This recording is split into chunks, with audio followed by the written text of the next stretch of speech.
going out to do some macro photography later, and I'm getting my kit together for this particular shoot. And I'm not going for insects because it's mid-October and there aren't as many insects out now as there were before. I'm going to shoot mushrooms and fungi and lichens primarily.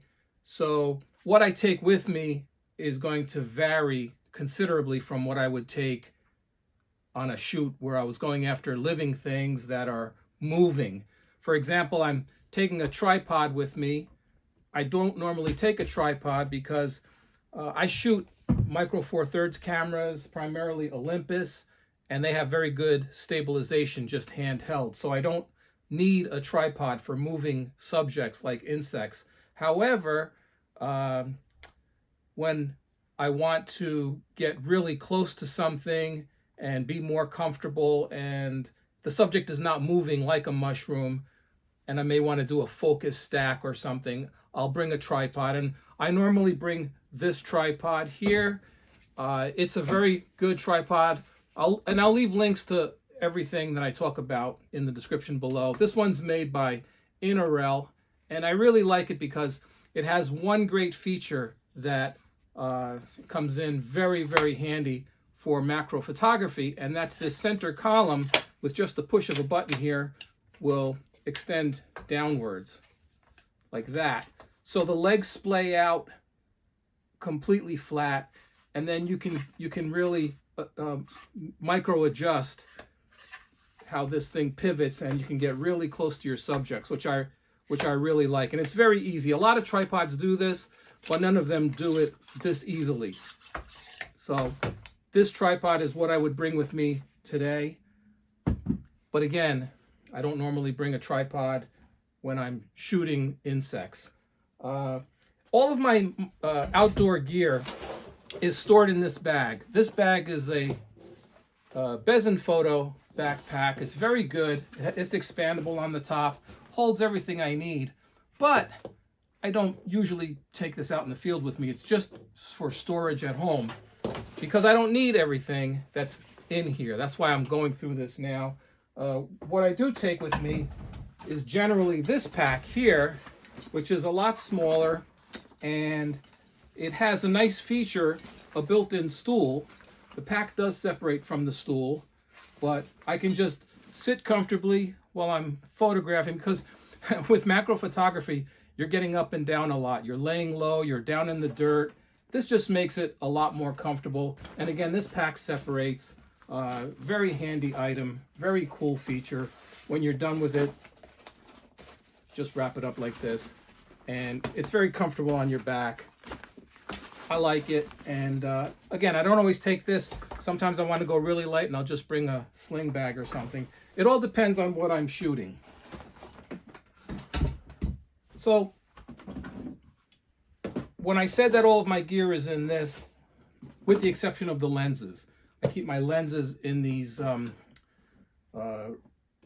Rubbermaid type Tupperware things. I don't know what they're called. This one's Sterlite, just to keep things all in one spot. Now, the camera is the basic starting point, and you don't need the fanciest camera for macro photography. For many years, I just used this Olympus EM1. This was the original EM camera from, it's probably 10 years old now, 2013. And I just used the kit lens with extension tubes. So the extension tubes would go in between the lens and the body, and it would just make the camera magnify more. Very, very effective. I still use this today because it's extremely lightweight and it just has great image quality. You could pick this body up today used for about $250 with the lens generally. If not, the lens is only about $50 or $60 also. And again, this is really, with extension tubes, it's all you need. But, you know, as you get into a hobby, you want more and more from it. So I did end up getting this OM1, which is a much more expensive camera, but it does a lot more. I won't get into all the features.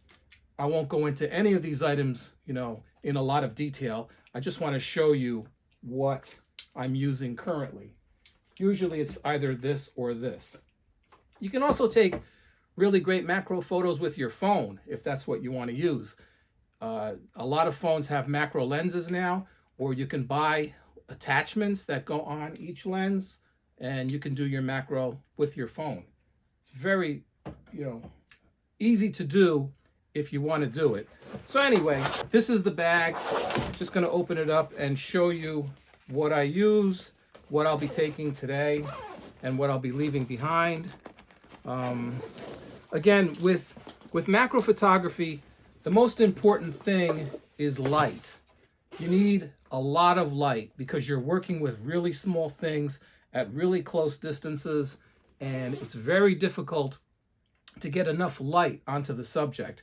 And even the bright sun sometimes is not enough. So I almost always use a flash. Now I started off with this flash here. This one's made by Mikey. It's the Mikey Speedlight MK320.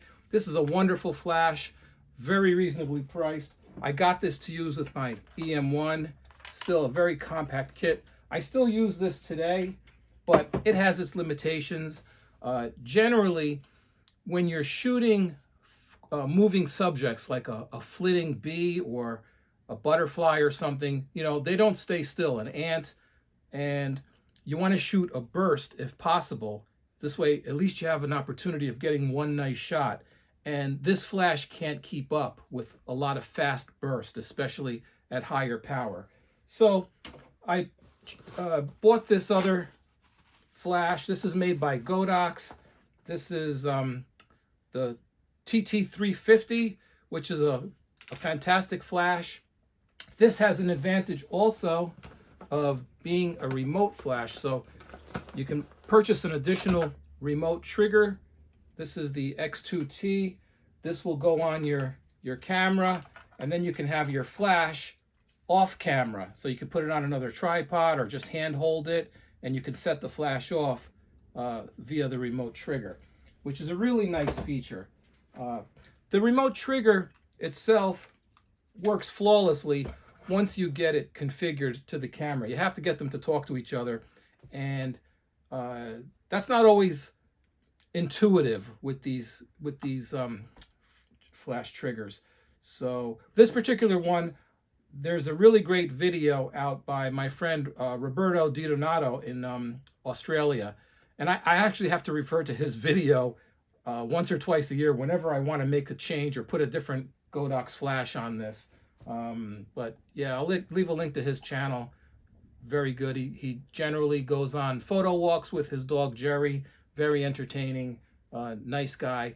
Check him out.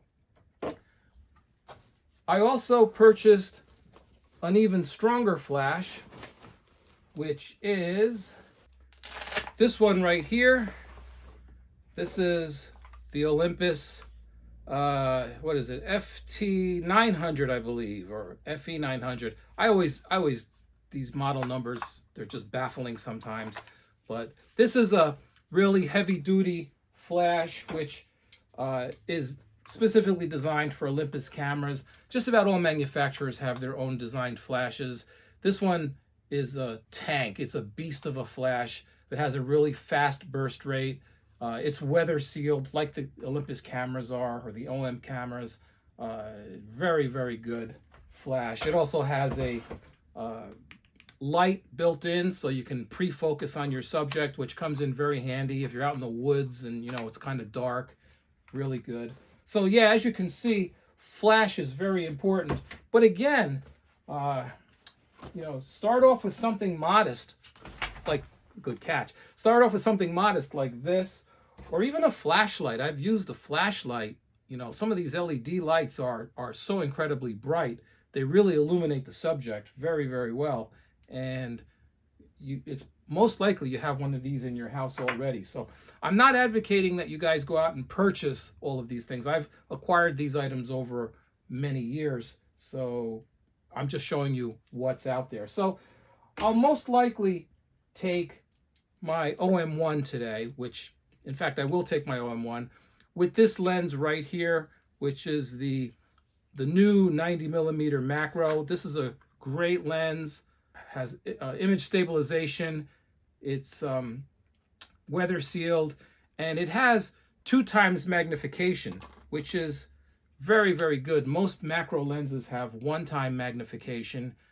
So this is a Micro Four Thirds camera, so it's a cropped camera. Compared to a full frame camera, there's a 2x crop on this.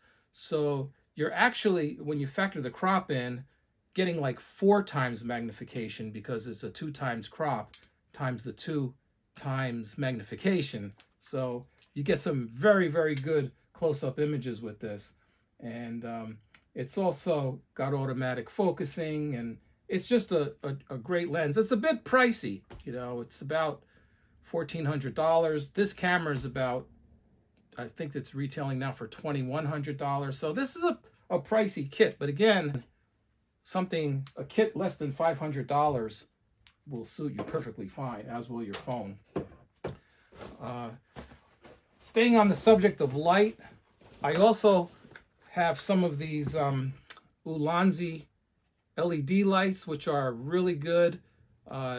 You can get them to go in different colors, which makes things very handy. And sometimes you just want that additional light on the subject to help you either focus it or add a little bit of color. I have a couple of these, and I may take one of these today, just to backlight a mushroom if I find it.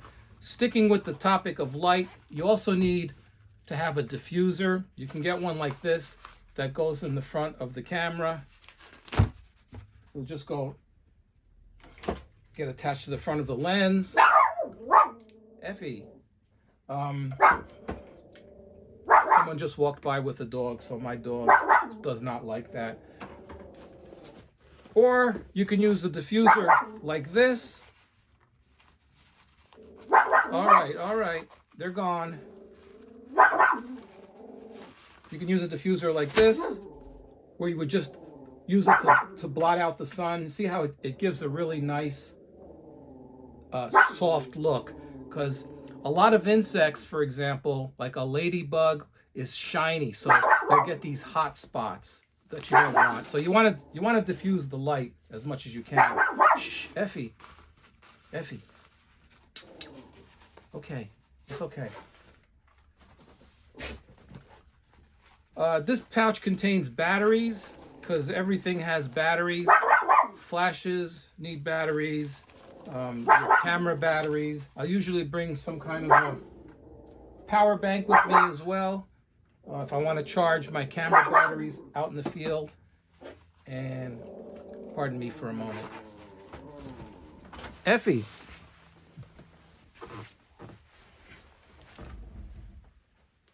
Okay. Clamps are important. You can just buy these at any hardware store. Get a few of them, and I use them I try not to be destructive when I'm out photographing, so if I have to move a branch or something, I'll just, pin it away from whatever it is I'm photographing. Another little tripod if I want to just get closer to the ground, or I don't have to be using the bigger tripod if I just want to go with something like this. Also a good thing to have. Now, lenses. Lenses are really the most important thing. Let me put this down and pick up my lenses just to show you.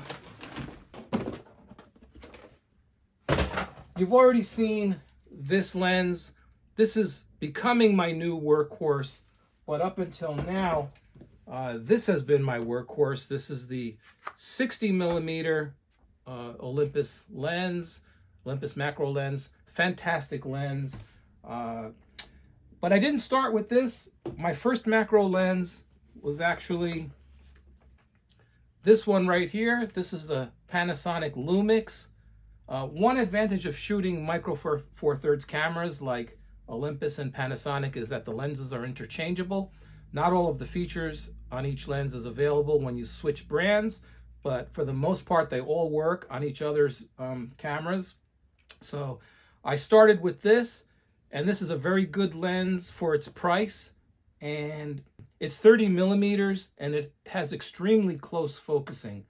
But I soon came to realize that sometimes you can't get really close to a subject. Either A, you'll scare it away, B, it'll move on you just because it doesn't want you that close, even though it doesn't take off completely. Or C, you don't want to get as close to a subject as all that because it could hurt you. I'm not going to get 2 or 3 inches away from a hornet's nest or a timber rattlesnake or something. You want to be able to go further back. So now with this, with the 90, again, because it's micro four thirds, everything is doubled. It's a 180 millimeter equivalent, so I can be pretty far back and then just crop in when I edit my photos. So that's good. The other lens is this Laowa, which is a very, very good lens. It's a 2-to-1 lens like this one.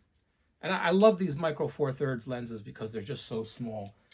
This lens is sharp. It's very close focusing. It's easy to use, very inexpensive, but it's manual focus. So even though with macro photography, the automatic focusing doesn't always work because the cameras just can't grab focus when you're really up close to something, it does get you in the ballpark, and then you always have to finish off with manual focus anyway, or just moving your camera back and forth, from where the subject is, will bring the subject in focus more. So it's using a combination of all three. I also use, believe it or not, a telephoto lens. This is the 40-150. This is a great lens. It's sharp. It's fast, f2.8. Very nice, nicely built. It's got terrific image quality. It's weather sealed. Why would I use a telephoto? Same reason. I can shoot something from very far away. It also focuses for a telephoto lens very close, it's a pretty good design. I have a choice between focusing manually. It's got the clutch. As all these Olympus Pro cameras, they all have this clutch, which either lets you go automatic or manual focus. Really love it. And yeah, so that's the other lens. And this lens and this lens allow you to use a teleconverter, which goes between the lens and the body and gives you an extra 1.4 magnification. So, if you have 100 millimeter, it becomes 140. The trade-off is you lose a stop of light, but if you're bringing a good enough flash and conditions outside are good, that's generally not a problem. The other lens, and this is the only kind of lens of this type that I recommend, is the Raynox 250, and this is a clip-on lens with very good optical quality, which clips onto the front of your lens like so. Oh, I have to take the cap off of this one. And will give you an additional 250 millimeters of reach, which it's incredible. You're almost in microscope territory with some of these modifications and some of these lenses. So yeah, I recommend this one. This is not expensive at all. And again, you could use it with your kit lens. It'll just you may have to get, depending on the size, a step-up ring. This also screws out, so you can generally attach it with a step-up ring to any lens that you may have. Just a very good design, but a very, very good lens. Good optical quality. Highly recommend this. So, yeah, basically, that's it in a nutshell. You want to have a camera to take the photos with. Light is the most important thing. Get yourself a good flash. This Mikey is a great starting flash. Light is important. Get yourself a kind of diffuser. And again, links to all this stuff is in the description.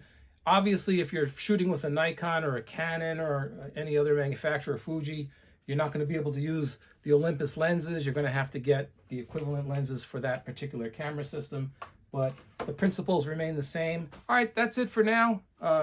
Hope this may have been helpful to some of you, and I will see you on the next video. Bye for now.